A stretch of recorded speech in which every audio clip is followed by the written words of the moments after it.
We're all here. Representing the New Jersey Second Amendment Society. And why are we here?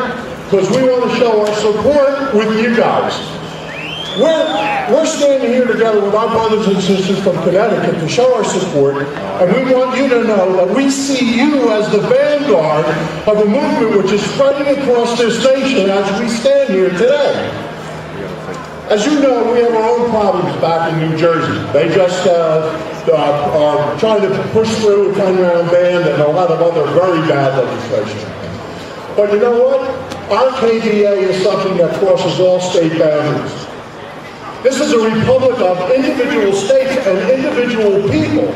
It is not a nation it is a nation of laws, not a nation of whims. While each state may have its own sovereignty, none may vote away the inalienable rights of the people.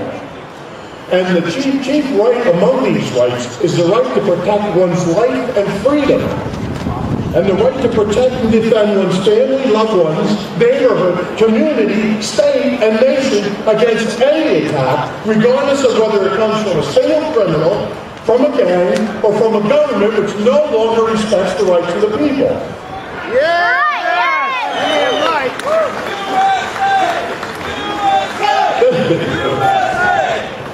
This is not just a political battle, it's an existential one.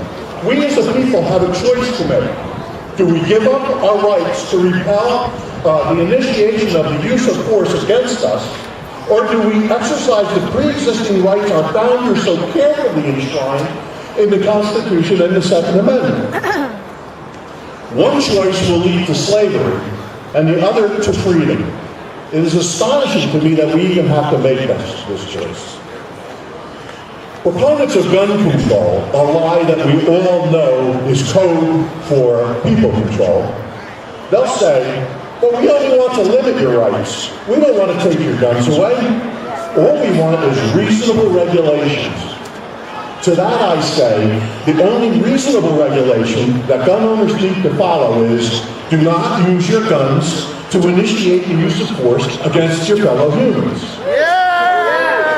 We don't tell people what books to write, nor do we tell them how many words they can use. Why do they believe that they can restrict the type of weapons that we can use to defend ourselves, or the number of rounds that we can have? They will tell us, well, restrictions are necessary.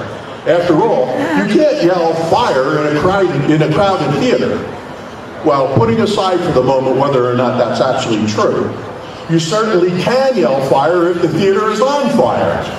Well, we have a fire right now, and it's one that's been consuming our right to keep and bear arms little by little over a period of many years, and it has to stop now. So what do we do about it? Well, the first rule of triage is stop the bleeding. We cannot give up a single drop more or they will bleed us dry. When it comes to freedom and family, there is no room for compromise. Even without the Bill of Rights, we know that we have the individual right to keep and bear arms to protect our families and our freedom. We don't need the government to grant us those rights, and we certainly won't allow them to take them away. That's right. That's why it's important for us to continue to grow this organized national grassroots RKDA movement.